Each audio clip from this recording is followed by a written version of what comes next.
Morning again, and welcome once more to the Brenda Perryman Show. Just a reminder note, we are doing Table Talk with Brenda Perryman right after this show, and we have a lot to talk about today. So much has happened that I didn't even get a chance to to list everything. But maybe one of the things I'll get to talk about with my guest, Mr.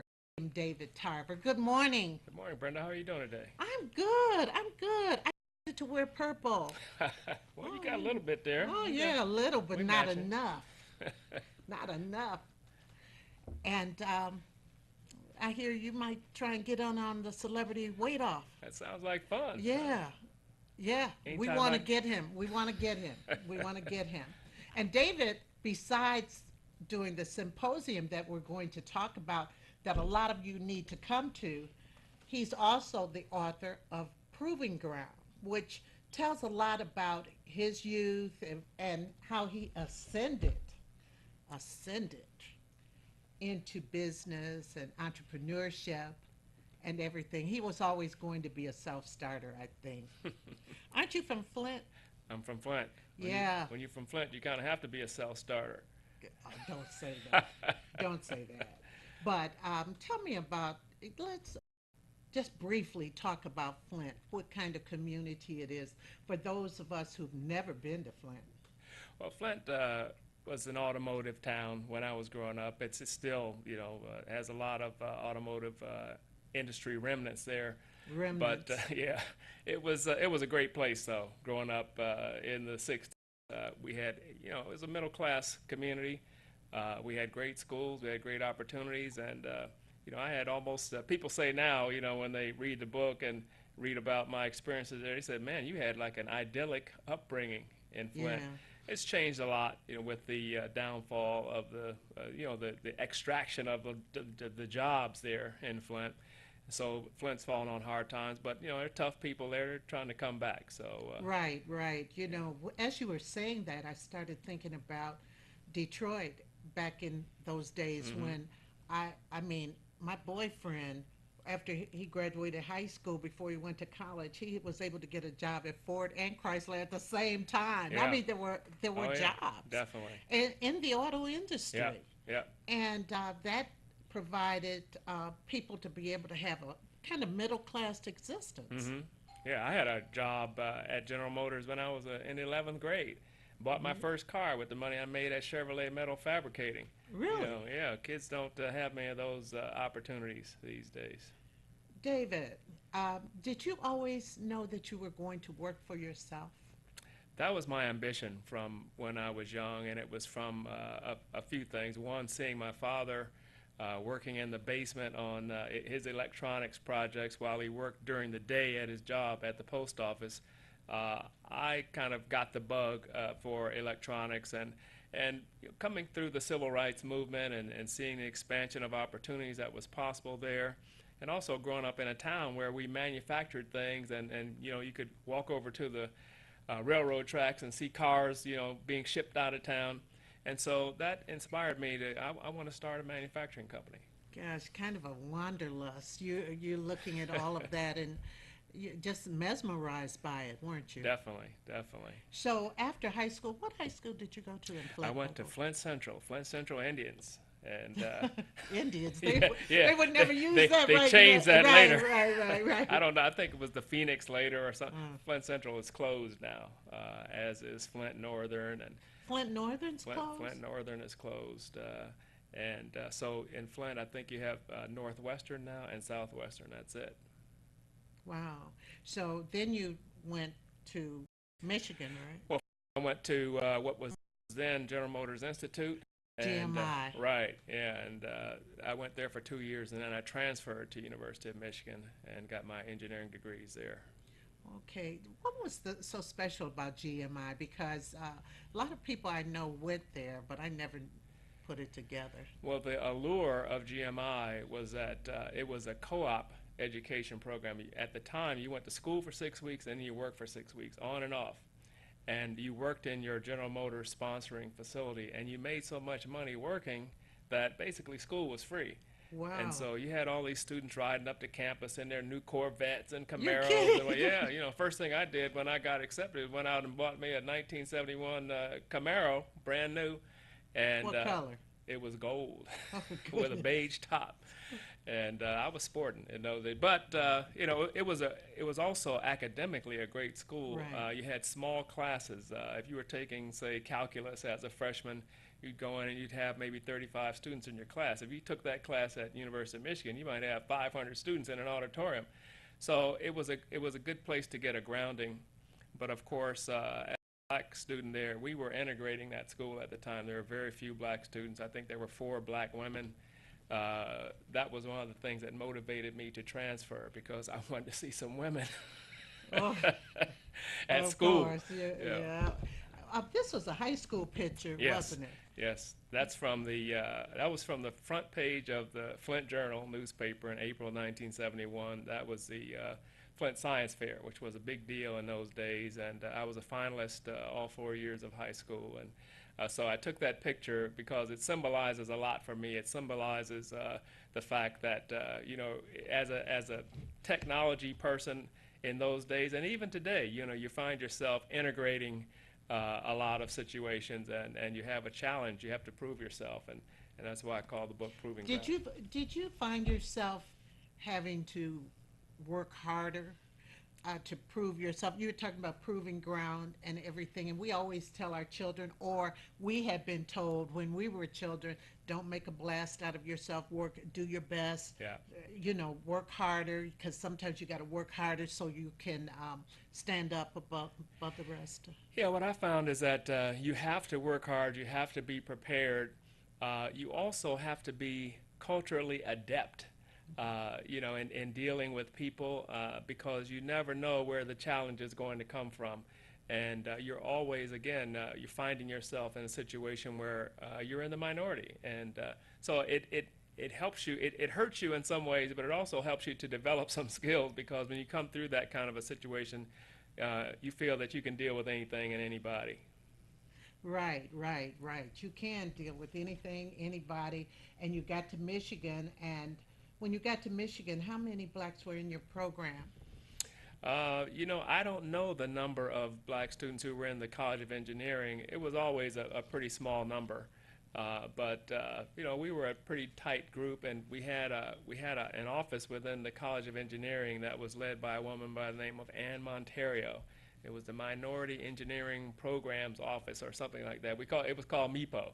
But anyway, the black students who were there had a place to congregate, to support each other, Well, that's and that sort of good. thing. So that really helped us get through in those days. That's good. And so after you left there, you went to New Jersey. You went to Bell Labs. Right. Went to work at AT&T Bell Laboratories. This is all coming together.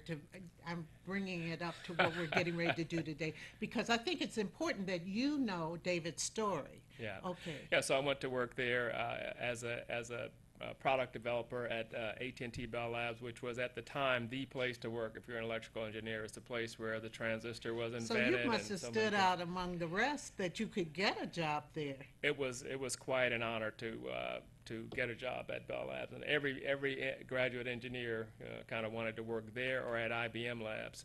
And so in the building of maybe 5,000 people, there were maybe 50 black engineers at the time. And but it was a great experience technically. So, but you didn't stay there long. No, when I went there, I intended to get promoted after 1 year. That was my goal. Oh, that was your goal. And to leave after 2 years and start my business, and that's what I told everybody I was going to do. I ended up staying for 7 years because the job was fun, and it took me 4 years to get promoted. So, but after 7 years, I left there and started a company in my basement with a couple of African-American colleagues who I managed to entice to leave their secure, nice-paying jobs and come work in my basement. And But what developed from that, and what kind of business was it? we started a business that manufactured devices that simulated different kinds of telecommunications networks.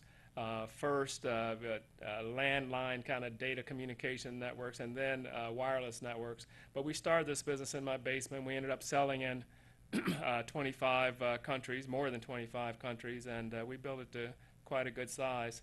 I was amused by Kimmy in the earlier segment talking about the time she spent in Japan. Japan was our largest export market, and I had a lot of fun when I was over there going to some of the jazz clubs and some of the reggae clubs and whatnot in Japan. It's amazing. You like reggae? I love I reggae. love reggae. There's a place in Yes. Japan in this area called Roppongi called Java Jive.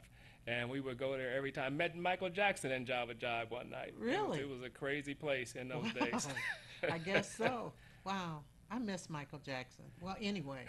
No, I do. I do too. Every time somebody mentions it, you know, he became such a part of our culture. Exactly. My And- wife really misses him because she grew up in L.A. and she when she heard that her brother called her and told her that he had passed away, she was walking down the steps. She was so beside herself, she slipped and fell down a flight of stairs.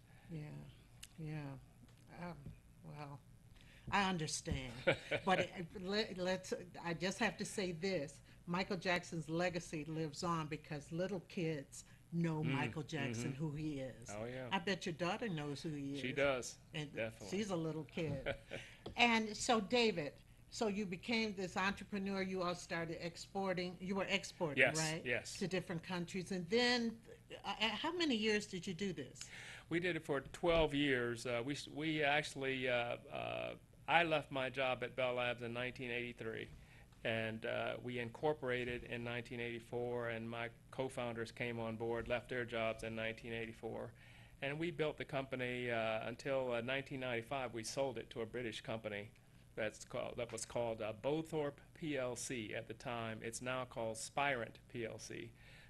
But we sold the company, and that was our kind of life-changing event. When we did Right. that. So after you sold the company, did you immediately come back to Michigan, or did you stay in New Jersey? I stayed for a while. I had, first of all, You were involved in the community, though, there. oh, definitely. I got involved in the community. I stayed with the company for a few years as an executive and the group president because I was under contract anyway, so I stayed.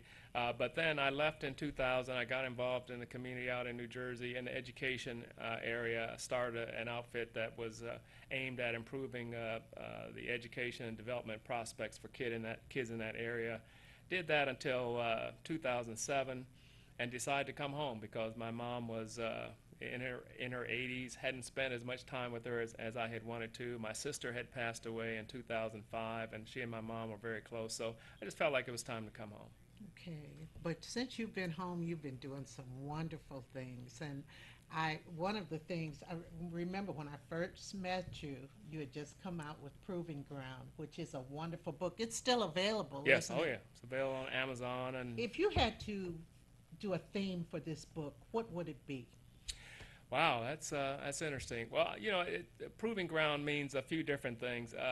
Again, It's a metaphor for. It's a metaphor. Of course, the proving ground in the automotive industry, which That's is what where I got my always start. think. That's what Yeah. I always think of, the proving grounds Yeah. where they drive. So you have the Test. car, and you're trying to, Test. you're basically trying to make it fail, and to find out in what situations it fails. Well, it turns out that the devices that my company made were electronic proving grounds.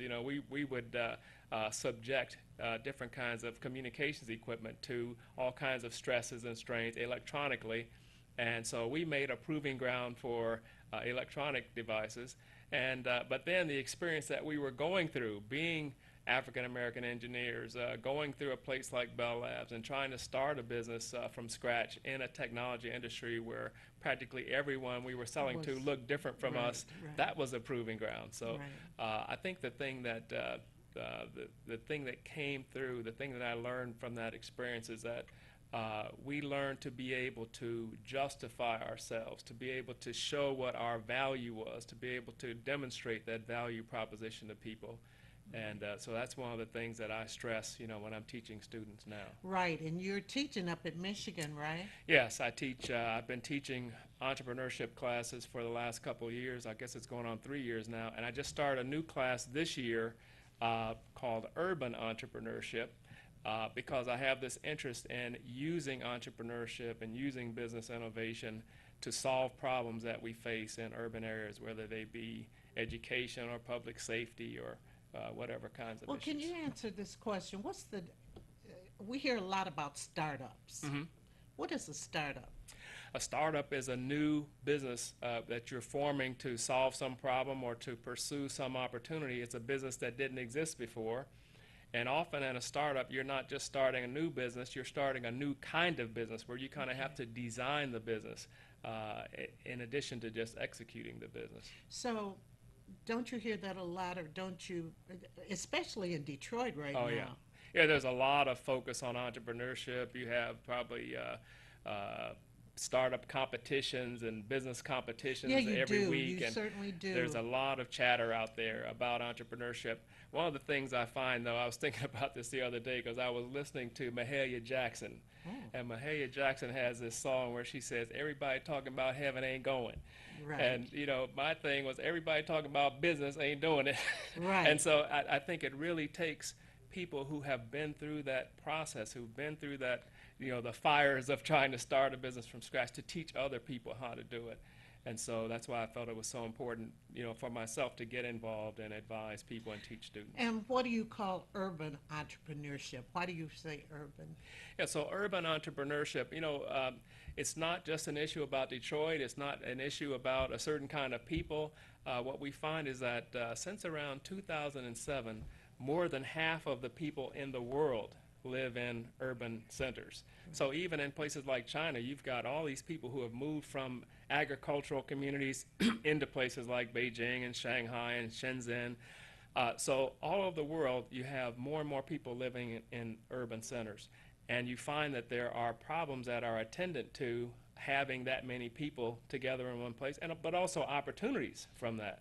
And Okay, so, for my viewers, mhm, there may be some who have expertise in certain areas, and I always believe that black people have been entrepreneurs in mhm, many by ways. necessity, By necessity, yes. absolutely. I remember as I was coming up, my mother was a nurse, but she had to do other things. The woman's salary isn't commiserate to a man, Yes, yes. and a man's salary. And I remember her selling Avon. I remember her getting and learning about real estate and Hmm. becoming that. And she always had these little businesses. And I have an older brother who he lived in New York. He not only was a social worker, he did the rails for building. He had about four. He was a Yeah, licensed yeah, locksmith. All these jobs. I always said we must have Jamaica yeah, in us. But all these little entrepreneurial things. I think yeah, that's something that's part of us yeah. anyway. I got to tell you, my next door neighbor, my best friend now, who was my next door neighbor, we laugh about this now, but his father was the barber on our street. His father worked for General Motors. His father worked over at Buick. He was also a barber in the basement. He repaired cars in his garage, and if you wanted a number, you could get a number. Yeah, yeah, yeah, oh yeah. So, again, we have a lot of people who are, and around the world this is true. You have people who are entrepreneurs by necessity. By necessity. We need to move to being entrepreneurs by choice and solving problems Absolutely. through that entrepreneurship. Absolutely. And there are a lot of different problems that you can face now, especially in a city like Detroit where all of a sudden it's like a gold, people are mining for gold. Yes, yes, it's a rush, Yes. because the values of so many things in Detroit have been depressed so far. Yeah. I took my class on a tour last weekend, and we were riding through different neighborhoods, and we went through Sherwood Forest. And we're looking at these houses in Sherwood Forest that were, I guess they were lumber barons' houses and things back in the day. But these houses, you can buy for $250,000. If these places were in the community I moved from in New Jersey, you'd be talking about a few $1,000,000 Right, for these places, absolutely. even up the road in Birmingham or Right. someplace like that. So, people are rushing in to take advantage of that, that to But buy low, in fact. one thing I noticed, I interviewed, gosh, I can't think of his first name. Was it Michael? But he owns the Bagger Dave's downtown and the Buffalo Wild Wings that are next Yeah, door to that each big, other. yeah. Now, we went down and did a interview, and I was talking to him off camera, and he said, "Yeah, this building that they had to completely gut for their Bagger Dave's restaurant." Hmm. He said he was having a hard time with the city, but Dan Gilbert's Mm, people hmm. helped him out. Hmm. we don't always have the advantage of getting a Dan Gilbert to Hmm. help us out. That's why what you're doing is so important. What you're talking about is so important, and this symposium that you're giving is necessary. Well, you hit it right on the head. I mean, one of the things that I found when I came back here and started teaching entrepreneurship is that we have all of these resources and all of this intellect, but a lot of it is not being connected with the problems that exist in urban communities. So part of what we're trying to do is just bring people together and to make the resources available to people who want to do work in urban areas. So we have the Urban Entrepreneurship Symposium, Symposium. yep. Why don't you tell my audience about that and when it is? It's October 23rd. Uh, It's Friday morning. 2 weeks from today, Right. yes. I'll be there. We're crunching. Yeah, we have a special person coming in to interview some of our guests, and this is going to be like the Brenda Perryman show, on the road that Yeah. day. So Well, we really appreciate your involvement with but that. this is so important for the community. Tell them what it entails. So we have a number of different sessions during the day, but we're trying to make this is not an academic conference. This is something that's very different from, the typical symposium you see out there or the typical program. Well, who should be your audience? We want people who are interested in changing the world, who are interested I like to say, doing well by doing good. But we want to help them and first of all, show them the process for doing that, but also to connect them with resources and people who can help them do that. So we have a number of sessions during the day. We start out with a panel of people who are talking about, if they could change one thing in Detroit, what would it be? So that people can get an idea of what some of the opportunities that exist. We have a Yeah, panel. because a lot of times people don't know till afterwards, and they read about it or they hear about it, Yes. and they say, "God, I pass that place all the time, and I didn't know." Exactly. And then we're going to have people who have successfully formed urban focused businesses.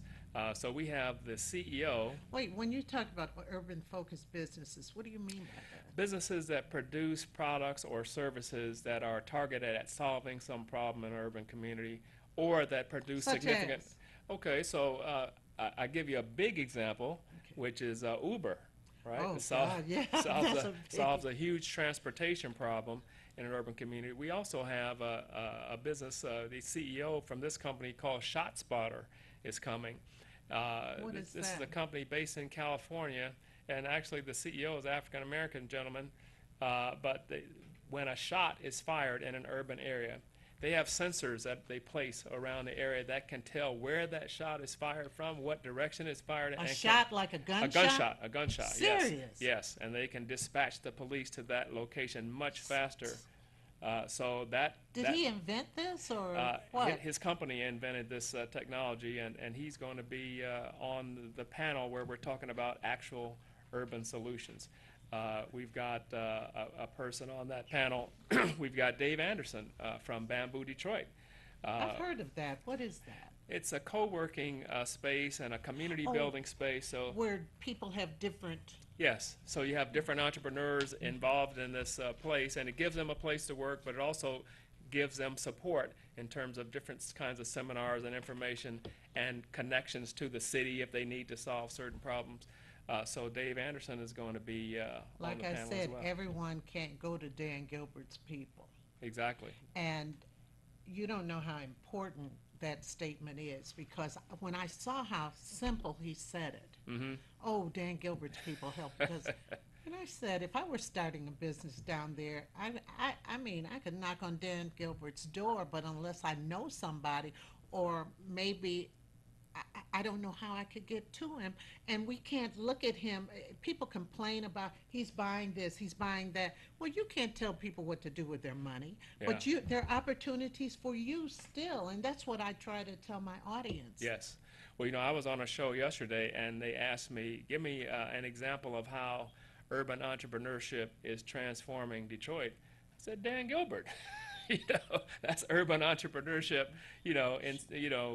That's the poster child example, because he has literally transformed that downtown area, and he's got other businesses. And I had to say, look, I'm not making a commercial for Dan Gilbert, but Right. he's got a company called Rocket Fiber that's putting high-speed internet throughout that Midtown area. So those are the kinds of things that the town needs. The thing is, we need to spread that kind of opportunity. We need to spread that kind of innovation throughout the community. So it's not just Dan Gilbert. Dan Gilbert can't do it by himself. It needs to be something where we have an army of entrepreneurs and innovators. Well, name the simplest of businesses that maybe somebody's doing out of their home right now who's watching us. The simplest of businesses that they can learn something by coming to you, coming to the symposium. Well, we on my tour last week, we went by a business. You may have heard of this, called Rebel Now. Yeah. And this is a woman who has created this business where they make jewelry from graffiti that's scraped off of the walls of buildings, and she employs mostly homeless women to do this work. And she also supports them, not just through employment, but through other things that they might need. So if there's somebody who is a craftsperson who is trying to think, okay, well, I have a particular skill in this area, I do something here, how can I do that? How can I get involved in this renaissance? They can get that kind of information from this Okay, symposium. David, this is important. I'm going to remind my audience about it next week too. Tell us once again how we'd get in touch. We want to be a part of this. How would we get in touch? How would we get tickets? So the easiest way is to go on the website. It's urbanei.org, and you'll see information about the organization. You'll also be able to click on the registration button and get your tickets. It's $50. If you're a full-time student, it's free. And the rate goes up after next weekend, so I would advise people to And register now. absolutely, and another thing, that space is wonderful too. It's at Oh, the yeah. Center for Creative Studies, Yes. right on It's on Cass- Baltimore and Cass. Yeah. okay, Baltimore and Cass. And afterwards, I mean, it's a nice day. It's a great day, because tell them what happens after the event. We have the event all day. We're going to be working hard all day, creating solutions, solving problems. But at the end of the day, we're going to have a networking reception, and we're going to have jazz artists that you and I know, and his trio performing there, Al McKenzie Trio. And Al McKenzie, he's been on the show. He used to be the Temptations musical director. He is fabulous. He also travels. He's all over the world. So Yeah. the fact that you could get him, and I must say this, we had Kimmy Horn on last segment, and then this gentleman here, he isn't all a brainiac. He can sing. I was so shocked at how you just can take those songs and the words of them and everything. You couldn't grow up in Flint, in the '60s without getting infected with some of that. I know. This morning I had my music on, and What Becomes of the Broken Hearted came on. Mm-hmm. I don't know why. I had my music up in my car like a young person. I started to do like this, but I didn't. But David, like I said, I'm going to remind everybody about the 23rd, which is 2 weeks from today, where I'll be running a rerun. And we will be down there bright and early, and I just can't wait. So if you have a business or thinking about a business, it is really worth coming down, because you need to know. Education is knowledge. It's not only knowledge, but it's a key to go somewhere. And it's power. It's power. That's what I mean. It's power. Thank you so much. Now, David is going to stay with us and be on Table Talk part of the time this morning, and I want you to stay. We have a new co-host who's going to be coming on this morning, Mr. Ben Smith, and we have Darnell McLaurin who's here. So we're going to get right into it, and I will see you all in just a few